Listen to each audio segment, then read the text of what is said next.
미국의 한 대학교 강의실에서 중국인 유학생과 한국인 유학생이 서로 큰 소리를 내면서 싸우고 있습니다.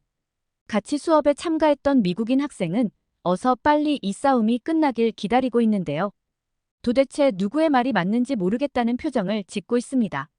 대체 강의실 안에서는 어떤 이야기가 오고 가는 것일까요? 이 사연은 해외 레딧 사연을 각색하여 제작하였습니다. 오늘의 사연 시작하겠습니다. 안녕하세요. 저는 미국 어바인에 살고 있는 스미스라고 합니다. 현재 미국의 유명 대학교에서 정치 외교학을 배우고 있는데요. 이제 입학하여 1학년으로 다니고 있기 때문에 전공 과목에 대한 지식은 많지 않아요. 보통 미국 대학교 1학년 과정은 핵심 교양 과목들과 전공에 필요한 기초 과목들로 구성되어 있습니다. 저는 정치 외교학을 배우기 때문에 교양 과목들도 전공과 비슷한 교양 과목을 찾아서 수업을 들었는데요.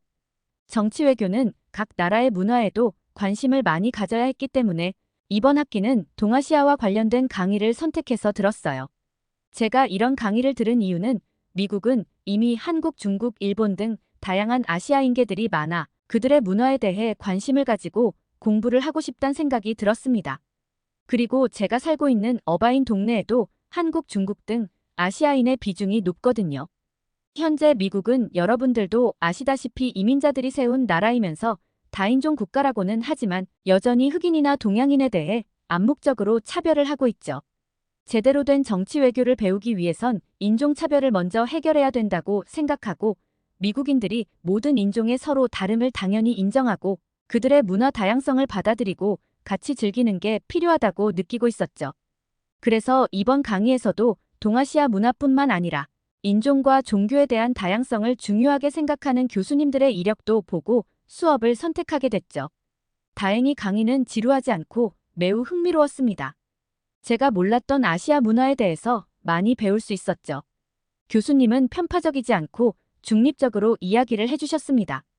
그 중에서는 한국, 중국, 일본에 관련된 강의 내용이 많으셨어요. 저는 이 세 나라에 한 번도 가보지 못했지만 교수님이 해주신 강의를 듣고 나니 세 나라 중 한국 문화가 가장 좋고 꼭 한번 가보고 싶다는 생각이 들었습니다.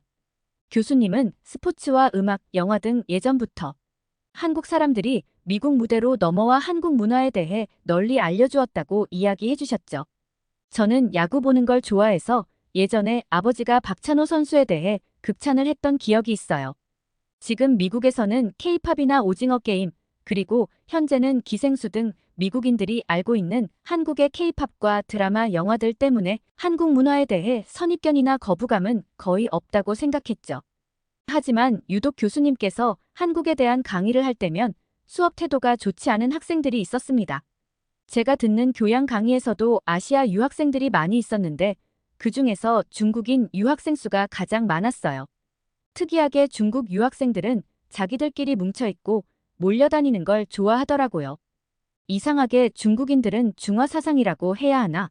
중국이 아시아 최고의 나라이고 중국을 제외한 다른 아시아 국가들은 길거리에 돌아다니는 바퀴벌레 취급을 하는 경우가 되게 많았어요. 제가 눈으로 본 것만 해도 한국인 유학생이 밥을 먹고 있으면 중국인 유학생 무리가 단체로 시비를 거는 경우도 몇 번 있었습니다. 교수님 강의에서도 중국은 한국과 관련된 주제나 내용들이면 매우 예민하게 반응했죠. 최근에 교수님께서 한국의 역사와 문화에 대해 열심히 강의를 해주시는 날이었습니다. 저는 한국 전쟁에 대해서도 얼핏 듣기만 했었지 제대로 알지는 못했지만 교수님 강의를 통해서 전쟁이 일어난 이유와 왜 마지막에 한국이 분단 국가로 남게 되었는지에 대한 사실을 알게 되었죠. 분단의 가슴 아픈 현실에 대해서도 매우 슬픈 감정이 들었습니다. 교수님께서 이산가족 상봉 관련된 영상을 보여주셨는데 저도 모르게 울컥해서 눈물이 나오더라고요. 그런데 뒤에서 중국인 유학생 몇몇은 자기네들끼리 졌대 한국이 북한에게 졌으면 지금쯤 한국은 중국 땅일 텐데 한국인들은 운이 좋다면서 낄낄 웃고 있더라고요. 어떻게 저런 사상을 가지고 있는지 전혀 이해를 할 수 없었습니다. 교수님도 중국 학생들이 근거 없이 떠드는 모습을 보고 한번 주의를 주시더라고요. 저는 역사 강의도 재밌었지만 기대되는 건 한국 문화와 관련된 강의였어요. 교수님께서는 과거 한국인들이 입고 다니던 옷과 집 그리고 음식 문화에 대해 보여주셨죠. 그 중에서 저는 한복이 정말 이쁘고 세련된 옷이라고 생각했어요. 예전에 한국인 친구가 한복을 입고 왔는데 너무 아름다워서 한눈에 빠진 기억이 있었죠. 실루엣도 아름다울 뿐만 아니라 한복에 놓인 자수들은 어떻게 그렇게 촘촘하게 만들 수 있는지. 과거부터 한국인들은 손기술 솜씨가 정말 좋은 사실을 알게 되었죠. 옛날부터 이런 개성 넘치는 옷들을 입으니 한국 학생들이 패션 센스가 좋은 것도 이해가 갔습니다. 저 말고도 다른 외국인 친구들도 한복에 대해서 주변 한국인 친구들에게 물어보기 시작했고, 나중에 한복을 가져올 수 없냐고 장난치면서 한국 전통 의상에 대해 칭찬하고 있었습니다. 그런데 그때 중국인 학생이 손을 들고 교수님한테 크게 외치기 시작했죠. 교수님, 저런 자료는 다 가짜입니다. 교수님은 갑작스런 중국 학생의 태도에 당황하셨어요. 학생은 무엇이 가짜라고 이야기하는 거죠? 중국인 학생은 당당하게 한복은 한국의 전통 의상이 아니라 사실은 중국의 전통 의상인이 보여주신 자료는 다 가짜라고 이야기했죠. 중국은 이미 몇천 년 전부터 중국뿐만 아니라 러시아나 한국 일부 등 넓은 영토를 정복하였고, 정복당한 민족 중에서도 잘 알려지지 않은 소수민족이 있는데, 그 소수민족들이 원래 입고 다니던 옷이 한복이고, 중국이 신경 못 쓰는 사이에 한국이 한복을 훔쳐다가 지금 자신들의 전통 의상이라고 거짓을 퍼뜨리고 있다는 사실이라고 열변을 토하기 시작했어요. 갑자기 강의실이 조용해지기 시작하며 이게 무슨 말인지 라는 물음표를 가진 채 서로 눈치를 보고 있었죠. 그때 다른 중국 학생이 한국인 유학생에게 소리치며 이야기를 했어요. 한국은 이미 예전부터 중국의 것들을 훔쳐가기 시작해서 자기 나라 것이라고 뻔뻔하게 이야기하고 있는데 부끄러운 줄도 모르고 평생 그렇게 살아가라고 욕을 퍼붓는 거였어요. 저희의 이목은 이제 중국 학생에서 한국 학생으로 옮겨갔죠. 과연 한국 학생이 어떤 반응을 할지 매우 궁금했습니다. 그런데 한국 학생은 중국 학생들을 한번 쳐다보기만 할 뿐 적극적으로 사실에 대해서 반박하지 않았어요. 중국인들의 근거 없는 주장은 진절머리가 난다면서 손사래를 쳤죠. 이런 모습을 본 중국 학생은 한국인은 예전부터 중국한테 당한 게 많아 중국 이야기만 나오면 아무것도 못한다면서 조롱하기 시작했습니다. 한국 학생은 책상을 팍 내리치면서 중국 학생에게 중국이 한복을 전통 의상으로 사용한 적이 있는지 우기지 말고 증거를 가지고 이야기하라고 화를 냈어요. 중국 학생은 표정 하나 안 변하고 소수민족이 멸망한 지가 언제인데 그런 기록이 남아있을 것 같냐면서 증거는 당연히 없다고 이해가 안 되는 이야기를 했습니다. 답답한 한국인 학생은 교수님에게 중국인들의 이상한 이야기를 계속 듣는 게 시간 낭비일 테니 강의를 진행해달라고 부탁했죠. 교수님도 중간에 수업 분위기가 깨진 게 화가 나셨는지 중국인 학생에게 다음 강의 시간까지 한복이 중국의 의복임을 증명하는 증거에 대해 메일을 쓰거나 아니면 직접 가져오라고 말씀하셨죠. 안 그러면 더 이상 수업을 못 듣게 한다고 엄포까지 놓으셨어요. 중국 학생은 본인의 화를 주체하지 못하고 씩씩거리면서 수업이 끝나자마자 가방을 가지고 나갔어요. 나가면서 한국 학생에게 중국어로 욕 비슷한 걸 남기면서 말이죠. 다음 강의 시간에는 아무런 증거가 없어서 그런지 조용히 수업을 듣고 있는 모습이었어요. 하지만 중국 학생은 사소한 빈틈이라도 보이면 한국에 대한 비꼬기는 계속되었습니다. 한국은 중국처럼 큰 나라가 되고 싶은데 되지 못해서 매우 부러워하고 질투하고 있다. 소수민족들이 입던 한복도 자기들 것인 양 행동하고 태권도와 같은 무술도 한국에서 기원했다고 이야기하며 김치나 떡국 등 중국에서 전파된 음식들을 전부 다 한국 문화라고 거짓말을 하고 있다고 이야기했죠. 하지만 이런 이야기들은 전부 중국 학생들이 명확한 증거나 근거 없이 입으로만 떠들던 내용이었어요.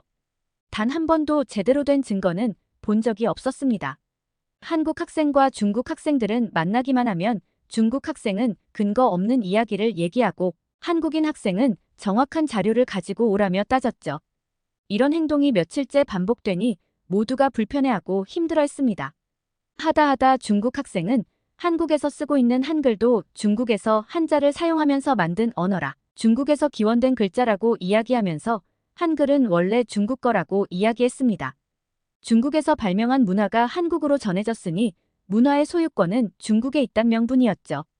예전 강의 때 교수님이 직접 한글은 세계 기록 유산으로 등재되어 희귀성과 원본성 등 주요한 가치를 가지고 있는 고유한 문자라고 강의를 했음에도 불구하고 중국인들은 한국인들이 자료를 조작하고 비겁한 꼼수를 쓰고 있는 거라고 한국에 대한 욕을 끊임없이 하고 있었죠. 처음에는 아시아 나라에 대해 잘 모르고 어느 쪽이 맞는 건지 틀린 건지 이해가 어려웠지만 점점 주변 학생들에게 불편한 행동들이 반복되다 보니 중국 학생이 한국 학생에게 시비를 걸 때마다 시끄러워서 짜증이 나더라고요. 중국 학생들의 소리가 여간 큰 게 아니어서 한번 시비를 걸고 나면 수업 분위기도 흐려지고 오히려 저희가 중국 학생들의 눈치를 봐야 된다는 게 정말 어이가 없었습니다. 각 나라의 문화는 존중해주지는 못할 망정. 아무런 증거와 논리도 없이 중국이 최고라는 이상한 사상은 이젠 꼴보기도 싫었죠. 그날에는 아시아 국가의 군사력을 주제로 강의가 진행되었습니다. 중국 군사력에 대한 이야기 나올 때 중국 학생들은 본인들의 나라에 대한 자부심이 장난 아니었습니다. 대국인 중국은 미국 다음으로 세계에서 가장 큰 군사력을 가지고 있으며 미국도 곧 따라 잡을 거란 이야기를 했죠. 중국, 일본을 거쳐 마지막으로 한국 군사력에 대한 강의에 대해서 교수님이 이야기를 시작하셨어요. 한국은 지금 전쟁을 하고 있진 않지만 휴전일 뿐. 아직 전쟁의 위험이 있는 나라이기 때문에 오랫동안 국방력에 꾸준히 투자를 하고 있단 강의였죠. 아시아에서 아직까지 휴전인 국가는 한국이 유일하기 때문에 학생들도 한국의 군사력이 얼만큼 증강되었는지 많이 궁금해했죠. 하지만 한국 이야기가 나오니 역시 중국 학생들이 발작 버튼을 누르고 열변을 토하기 시작했어요. 한국은 아주 작은 나라이기 때문에 군사력을 10배, 20배로 증강시켜도 중국의 군사력에 바로 짓밟힐 수 있다는 얼토당토 않는 이야기를 했죠. 차라리 중국에 대해서 더 이야기를 해달라고 어이없는 말을 하는 게 아니겠어요? 수업에 전혀 도움이 안 되는 말을 내뱉기 시작하니 다들 불편해하는 표정을 지었습니다. 수업은 각 나라들의 군사력을 폄하하는 게 아니라 각자 건강한 토론을 이어나가야 하는데 중국 학생들은 그저 한국이라고 하면 비하부터 하니 토론이 될 리가 없었죠. 너무 불쾌한 나머지 중국 학생에게 뭐라고 하려는 순간 교수님은 중국 학생에게 왜 한국이 군사력을 10배, 20배 증가시켜도 중국 군사력에 안 될 수 있는 건 어떤 근거가 있냐고 물어봤죠. 중국인 학생은 기다렸다는 듯이 중국은 세계 군사력 순위가 3위이고 한국은 세계 군사력 순위가 5위이기 때문에 한국이 군사력을 늘린다고 해도 중국한테는 못 덤빌 거라고 했습니다. 재미없는 한국보다는 군사력이 더 강한 중국에 대해 이야기하는 게 맞는 거라고 이야기했죠. 심지어 중국은 아시아 국가 1위이기 때문에 동아시아 최고의 패권 국가라고 스스로 부연 설명을 하기 시작했습니다. 중국은 만약 전시 상황이 되면 바로 투입할 수 있는 병력이 1억 명 이상이지만 한국은 고작 해야 500만 명밖에 안 된다고 별 볼 일 없다는 듯이 비꼬았죠. 중국 학생은 중국의 군사력이 당연히 한국보다 뛰어나다는 사실에 어깨가 한껏 올라가기 시작했어요. 하지만 교수님은 중국이 무조건 한국보다 군사력이 높다는 것은 매우 편파적인 것이라고 얘기를 하면서 전시에 움직일 수 있는 병력은 중국이 사람 수가 많기 때문에 월등히 많은 건 사실이지만 한국은 중국과 달리 군사시설과 최신식 미사일 등 현대화된 무기들이 많다고 하셨습니다. 한국은 지리적으로도 일본과 중국 사이에 있음에도 불구하고 자기들만의 독자적인 군사력을 마련하여 중국보다는 한국의 군사력에 대해서 알아보는 게 강의적으로 더 가치가 있다는 사실을 알려주셨죠. 중국 학생은 자존심이 상했다는 듯이 교수님에게 언성을 높이면서 삿대질을 하기 시작했습니다. 안 그래도 목소리가 커서 매번 신경 쓰였는데 엄청난 소리를 질러대니 귀가 아플 지경이었어요. 중국 학생은 교수님이 아는 것과 달리 한국과 중국이 전쟁을 벌이는 순간 한국은 초토화가 되는데 단 하루도 걸리지 않을 것이라고도 주장했는데 교수님은 그의 말에 어이가 없다는 표정을 지으시며 왜 그런 생각을 하는지 명확한 근거를 얘기하라고 했죠. 중국 학생은 중국이 가지고 있는 무기들에 대해 이야기를 하기 시작했어요. 탄도 미사일, 최신식 전투기, 전투함 등 얼마나 많이 나열했는지 입이 아플 정도였어요. 그런데 교수님은 당연히 이런 말을 할 줄 알았다면서 고개만 끄덕이셨죠. 강의실에 있는 학생들은 교수님의 표정을 보면서 의아했습니다. 당연히 저희도 들은 바로는 중국이 군사력을 갖추고 있다는 사실을 알고 있었고 이번에는 중국 학생도 중국의 군사력에 대해 명확히 근거를 얘기를 한 상황이었죠. 분명 세계 국가 군사력 3위인 중국은 군사력으로도 충분히 강하다는 걸 보여줄 수 있었습니다. 중국 학생 말이 사실이라면 한국은 중국에게 질 수밖에 없는 싸움인 것이었죠. 교수님은 열변을 토하는 중국 학생에게 차분하게 타이르는 듯이 이야기를 하셨습니다. 중국이 당연히 인구적인 면으로는 우세한 게 명백한 사실이나 중국 학생 말처럼 중국이 한국을 하루 만에 초토화를 시키는 건 지구가 멸망할 정도로 불가능한 일이라고 말씀하셨죠. 중국 학생은 교수님에게 자신의 명확한 근거들을 부정하지 말라고 씩씩거리면서 화를 내기 시작했죠. 교수님에게 한국에게서 무언가 이익을 받은 게 아니냐면서 학생들에게 편파적인 강의를 하는 건 잘못된 거라면서 교수님을 뇌물받는 사람으로 취급해버렸죠. 어떻게 이런 무례함을 보일 수 있는지 정말 깜짝 놀랐습니다. 하지만 교수님은 전혀 흔들리지 않으셨어요. 오히려 중국 학생에게 이렇게 흥분한 감정을 통해 이야기하는 건 아무 의미가 없고 감정에 못 이겨 진실을 보지 못하는 것만큼 부끄러운 일은 없을 거라며 중국 학생의 잘못된 행동들에 조목조목 반박하기 시작하셨어요. 만약 앞으로 무례한 행동들이나 무시하는 발언을 한마디라도 더하면 공식적으로 학교에 보고를 할 것이라고 이야기를 하자 사태의 심각성을 파악한 중국 학생은 조용히 입을 다물고 제자리에 앉았습니다. 교수님은 전쟁에서 숫자가 많다고 승리한다고 하는 건 미끼가 많아서 물고기를 다 낚을 수 있다는 근거 없는 자신감이랑 똑같은 멍청한 짓이라고 얘기를 하셨습니다. 교수님은 최근에 전쟁이 난 러시아 우크라이나 사태를 말씀해 주셨어요. 러시아가 숫자도 우세하고 군사력도 우크라이나보다 훨씬 더 높았는데 막상 전쟁을 시작하고 나니 러시아의 무기는 재래식 무기라 제대로 작동하지 않고 병사들도 오합지졸이라 실전에 투입해봤자 실질적인 전투력에 도움이 되지 않는다는 내용이었습니다.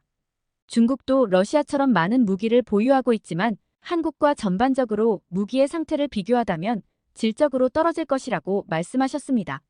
한국은 최근에 순수 자체 기술로 초음속 전투기인 KF-21을 만들어 공군력 향상에 박차를 가하고 있어 웬만한 다른 나라의 공중전에서는 급이 낮은 전투기들을 한순간에 박살 내버릴 수 있는 파워를 가지고 있다고 하셨죠. 중국도 당연히 최신식 전투기 J-20을 보유하고 있지만 중국의 5세대 전투기는 미국이나 한국 전투기보다 성능이 낮아 싸움이 어려울 것이라고 했죠. 중국의 전투기는 전쟁에서 가장 중요한 엔진과 레이더에서 이미 한국 전투기보다 성능이 한 단계 낮은 부품을 쓰기 때문에 한국의 전투기 한 대를 상대하려면 중국의 전투기 수십 대는 끌고 와야 싸움이 된다는 말씀을 하셨습니다. 중국 학생은 교수님의 너무 명확한 근거 때문에 아무런 말도 할 수 없었죠. 게다가 중국은 자기만의 독자적인 기술 개발이 아니라 다른 국가들의 기술을 복제하여 만든 케이스가 많아 실질적으로 신무기들의 성능은 떨어질 확률이 높아 실전에서 전투력은 약해질 수밖에 없다는 얘기였습니다. 그에 반해 한국은 지속적으로 국방비를 확장하여 군사력을 늘리고 있고 몇 년 안에 세계 군사력 순위를 높이는 걸 목표로 하고 있다는 사실을 알게 되었습니다. 중국 학생은 한국이 열심히 국방비를 늘려봤자 결국에는 중국의 발 아래에 깔릴 것이라고 비꼬기 시작했어요. 이미 객관적인 지표가 있다는 사실을 얘기했죠. 그러자 교수님은 빔 프로젝터의 한 뉴스 기사를 띄워서 보여주셨어요. 한국과 중국 무기 수출에 대한 기사 내용이었죠. 한국은 지금 유럽 나토의 최대 규모 국가인 폴란드, 세계 최대 군사력 강국 미국 등 여러 나라에 한국 무기들을 수출하고 있고 지속적으로 방산 매출이 증가하고 있는 추세였죠. 이런 군사 강국들이 왜 한국 무기를 선택했을까요? 수많은 나라 중에서 한국을 선택한 이유는 바로 한국의 빠른 무기 제작 속도와 최첨단으로 이루어진 장비들 때문입니다. 게다가 성능은 미국 무기들보다 더 좋은 실정이니 미국에서도 한국의 무기를 구입하여 전쟁에 활용하고 있는 것이죠. 하지만 중국은 이와 정반대라고 말씀하셨습니다. 현재 중국의 무기 수출은 매년마다 지속적으로 하락하고 있고 심지어 최근 미얀마 정부의 전투기를 판매하고도 성능 문제로 수리를 요구했지만 중국 정부는 아무런 응답도 하지 않는 무책임한 태도를 보였죠.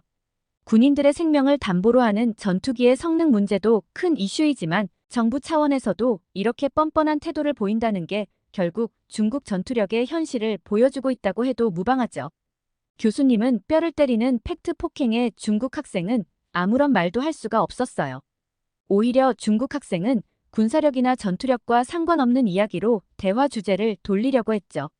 한국은 지금 전쟁 중인 국가이며 한국은 예전부터 전쟁에 미쳐 있는 나라이기 때문에 민간인을 학살하고 다른 나라를 짓밟기 위해 군사력을 키우고 있다라는 궤변이었죠. 중국이 지금 전쟁을 하지 않고 있는 것은 아시아의 패권 국가로서 동아시아의 평화를 지키고 주변 국가를 방위하는 일에 책임을 다하는 것이 주요 임무라 국방력을 키우고 있다는 주장을 했죠. 그러자 뒤에 이 대화를 경청하고 있던 대만 학생이 갑자기 손을 번쩍 들고 일어났어요. 중국 학생은 중국이 지금 동아시아의 평화를 가장해 대만을 위협하고 있다는 사실을 이야기했죠. 안 그래도 최근에 중국이 대만 해협에 핵잠수함을 보내 정찰을 한 뉴스 기사를 본 적이 있었습니다. 지금 중국은 하나의 중국이라는 이름하에 다른 민족들의 독립성과 정체성을 지켜주지 않고 핍박하고 괴롭히고 있어 대만뿐만 아니라 소수민족들도 큰 위협에 노출되어 있는 중이라고 분노하고 있었습니다. 대만 학생은 중국이 지금 소수민족들을 엄청나게 탄압을 하고 있는 중이라 특히 독립을 요구하고 있는 티베트와 위구르 지역 등에 군사를 동원해서 심한 압박을 가하면서 티베트 독립운동과 위구르 독립운동을 저지시키고 있는 상황이란 사실을 알려주었습니다. 심지어 소수민족 독립에 대해 중국 정부의 태도를 비판할 경우에는 무조건 마녀 사냥을 한다는 사실이었어요. 미국 내 중국인 유학생들이나 그 가족의 신상 명세도 인터넷에 퍼뜨리고 자택에 오물을 던지는 등 아주 비열하고 더러운 행동을 하기 때문에 다들 쉬쉬하고 눈 감을 수밖에 없다고요. 외국인 같은 경우에는 티베트와 위구르의 독립을 지지하는 외국인들에 대해 적대적으로 나오면 비자 발급 거부와 입국 금지를 당할 수도 있다고 얘기했습니다. 중국 학생은 갑작스럽게 나온 대만 학생의 이야기에 당황한 기색이 역력했죠. 동아시아의 평화를 위해 노력을 한다던 중국이 알고 보니 하나의 중국을 만들기 위해 여러 소수민족이나 나라들을 대상으로 군사적 폭력을 하고 있다는 사실을 들켜버린 것입니다. 매번 중국 학생과 싸운 한국 학생도 이에 의견을 보태듯이 한 번도 한국이 중국을 먼저 침략한 적은 없으며 오히려 중국이 한국을 침략한 사례가 많다는 사실을 알려주었죠. 한국은 중국 침략에 대비하기 위해 스스로 군사력을 키웠고 중국은 대만 학생이 얘기한 것처럼 아직까지도 다른 나라를 침략하기 위해 권모술수를 쓰고 있는 현실을 알려주었어요. 강의실에 있는 모든 학생들은 한국 학생의 말에 동의하면서 중국 학생에 대해 비난을 보내기 시작했어요. 한국이 군사력에 지속적으로 투자하고 전투력이 높은 이유는 바로 중국의 침략에 대비하기 위한 것임을 알게 되었죠.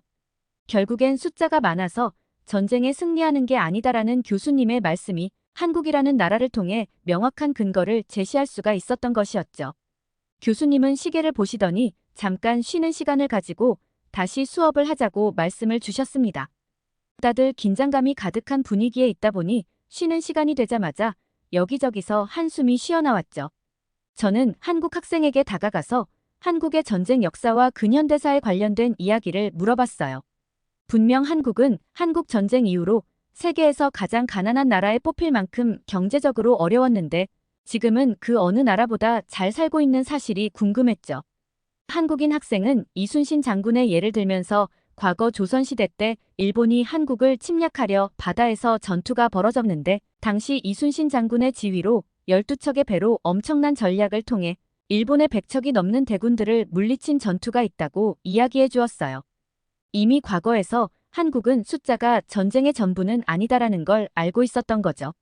그리고 한국은 한국전쟁 이후로 가장 가난한 나라였지만 국민들끼리 서로 도와주고 나눠주며 경제를 이끌어 지금의 경제대국으로 올라왔다고 이야기해 주었죠. 한국인 학생과 얘기가 끝나자마자 교수님이 다시 강의실로 들어오셨고 두 번째 강의가 시작되었어요. 이번 주제는 동아시아가 아닌 세계 여러 나라들에 대한 문화 관련 주제였습니다.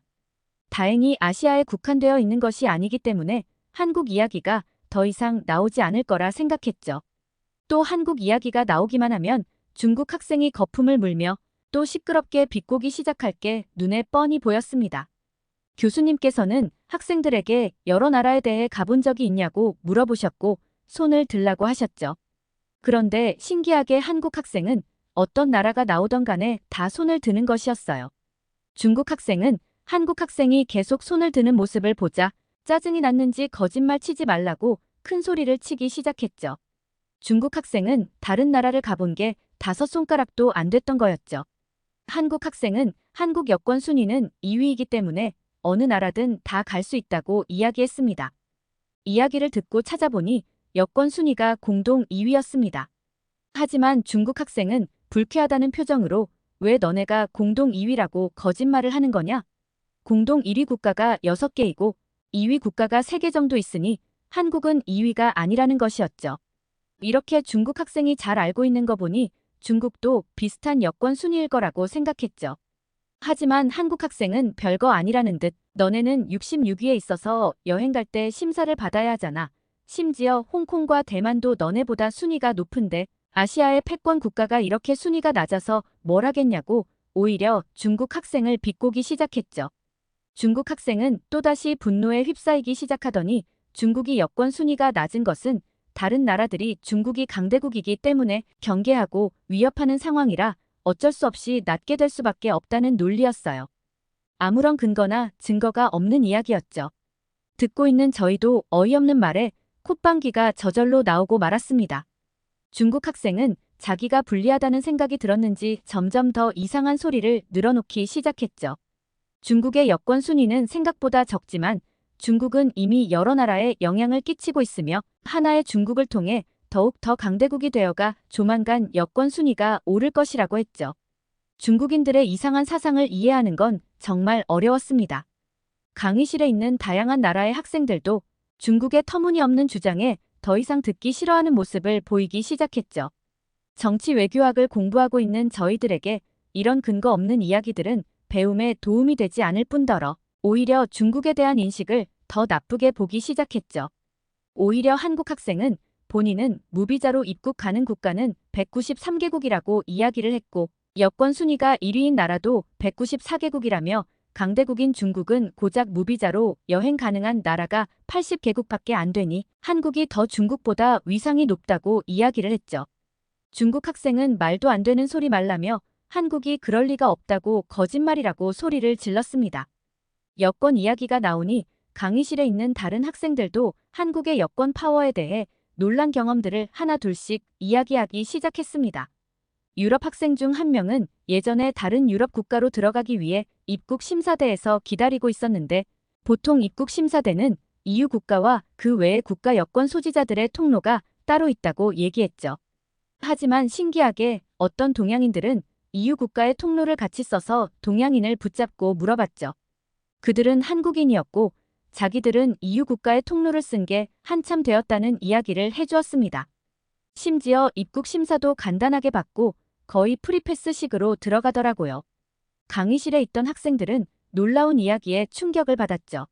하지만 자기가 본 단체로 관광 온 중국인들은 입국 심사를 받기 위해 오랜 시간 동안 줄을 기다렸고 심지어 영어도 잘 못해 입국 심사대에서 실랑이를 벌이는 경우도 있었단 이야기를 들려주었습니다. 중국 학생은 유럽 학생들이 중국인들을 모함하기 위해 만든 거짓 이야기라면서 우기기 시작했어요.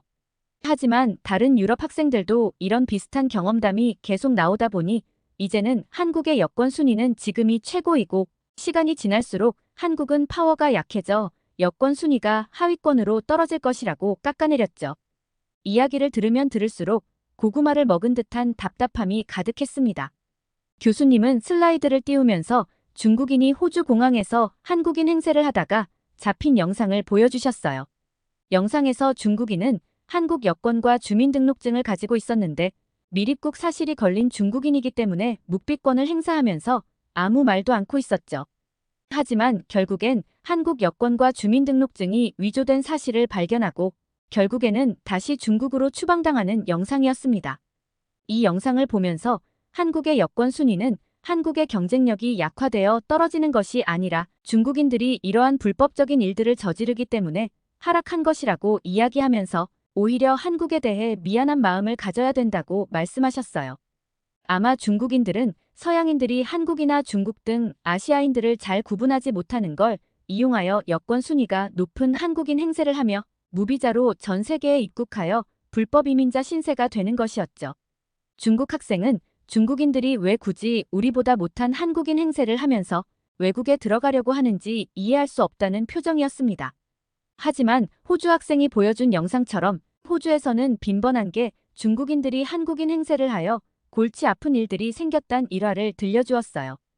호주 학생은 부모님이 큰 오렌지 농장을 하고 있는데 한국인들은 영어도 잘하고 일처리가 빨라 인기가 많다고 했어요. 근데 어느 날 한국인이라고 뽑은 직원이 자꾸 실수를 하고 일처리가 영 시원치 않아 마음에 담아두고 있었는데 알고 보니깐 한국인 행세를 하고 있는 중국인이었죠. 중국인이라고 하면 영어도 잘 못하고 주인들이 피하는 반면에 농장에서는 한국인이라고 하면 어디든 다 받아주니깐 어쩔 수 없이 한국인 척을 해야 된다는 이야기였죠. 시간이 지날수록 강의실에는 중국인들이 전 세계적으로 민폐를 끼친 사실이 퍼지기 시작했습니다. 관광지에서도 중국 단체 여행객들이 한번 지나가고 나면 자리 청소는 바라지도 않고 쓰레기만 안 버리고 갔으면 좋겠다는 학생도 있었죠. 심지어는 가지고 온 쓰레기를 몰래 버리고 가는 경우도 있었습니다. 반면 한국인들에 대해 강의실에 있는 대부분 학생들이 칭찬하기에 바빴습니다. 여러 나라 학생이 만난 대부분의 한국인들은 예의가 바르고 남을 배려하는 습관을 가지고 있다고 얘기했죠. 다른 사람에게 피해를 끼치는 걸 극도로 싫어해서 쓰레기를 함부로 버리던가 기차나 비행기 등 실내에서 큰 소리를 내는 경우는 거의 없었고 오히려 자신을 희생하더라도 남을 도와주는 성격을 가지고 있다고 말해주었습니다. 이번에는 한국 학생의 차례였고 그도 자신이 미국 유학 생활 중 겪었던 에피소드를 들려주었습니다. 친구 중 아버지가 경찰인 친구가 있었는데 어느 날 갑자기 친구가 아버지가 일하는 경찰서로 잠깐 와달라고 하는 거였어요. 이유를 물었더니 아버지가 일하는 경찰서에 한국인이 지금 사고를 쳐서 잡혀 들어왔는데 서 내에 아무도 한국어를 할 줄 아는 사람이 없고 한국인은 계속 묵묵부답인 상태라 저의 도움이 필요하다는 것이었죠. 친구 아버지는 아무래도 같은 한국인을 만나면 꼭 닫혀 있던 입을 열 수 있지 않을까 생각하셨던 것 같아요. 친구한테 들어보니 경찰에 잡혀온 한국인은 다른 사람들에게 금전적으로 사기를 치다가 걸렸고 현재 다른 사람을 폭행까지 한 이력이 있다고 전달받았습니다. 그 소식을 들으니 저도 모르게 같은 한국인으로서 부끄러운 생각이 들었고 두 발 벗고 제가 무조건 도와줘야겠다는 결심을 했죠. 그런데 막상 경찰서에 도착해서 한국인을 만나보니 한국어를 거의 못하는 게 아니겠어요? 제가 계속 한국말을 하니 그 사람은 우물쭈물하다가 어차피 들킬 거라는 사실을 알았는지 본인은 중국인이라고 털어놨어요. 자기들은 범죄를 저지르고 잡히면 무조건 한국인 행세를 해야 된다는 어이없는 이야기를 하기 시작했어요. 한국 학생은 강의실에 있는 모든 학생들에게 알려주고 싶다고 더 크게 이야기하기 시작했죠. 중국인들은 본인들이 잘못을 저지를 때나 민폐를 끼칠 때 자신들의 잘못을 인정하지 않고 한국인인 척하는 건 누가 봐도 중국인의 잘못된 행동이라고 생각하고 본인들이 부끄럽기 때문에 한국인 행세를 하는 것이라고 이야기했습니다. 중국인 때문에 한국뿐만 아니라 많은 아시아인들이 전 세계 각국 나라 여행을 가면 전부 다 중국인으로 착각하고 몰매를 맞고 있는 상황이라고 덧붙였죠. 중국 학생은 날뛰면서 중국은 절대 그런 사실이 없다면서 강대국인 중국을 모함한다고 이야기를 했지만 이미 강의실에 있는 학생들의 반응은 차가웠습니다. 누가 봐도 중국이 한국한테 자격지심을 가지고 있는 게 분명했으니깐요. 중국의 사상은 이해가 안 되지만 어떻게 세계의 모든 나라가 중국보다 아래에 있다고 생각하고 중국인들이 다른 어느 인종보다 뛰어나다고 자부하고 있는지 착각이 정말 대단하다고 느꼈습니다. 아마 중국 학생은 다른 수업에 가서도 중국이 세계 최고라는 사실에 대해 다른 사람들을 가스라이팅하고 있을 수도 있겠네요. 나중에 꼭 진실된 사실의 참교육을 받아 허황된 망상에 빠져나와 마주치고 있는 현실을 바라봤으면 좋겠습니다. 오늘 사연은 여기까지입니다. 미국의 한 대학 강의 중에 한국인 유학생과 중국인 유학생의 해프닝에 대한 사연이었는데요. 이런 사연을 들을 때마다 저도 정말 궁금합니다. 왜 중국인들은 한국을 못 잡아먹어서 안달이 나 있을까요? 오늘 사연은 재밌게 들으셨나요? 오늘 사연이 즐거우셨다면 구독과 좋아요, 알림 설정 부탁드립니다. 여러분의 구독과 좋아요는 좋은 영상을 만드는데 큰 힘이 됩니다. 그럼 지금까지 감동적인 사연을 알려드리는 감동알림 송지수였습니다. 끝까지 시청해주신 모든 분들 진심으로 감사합니다.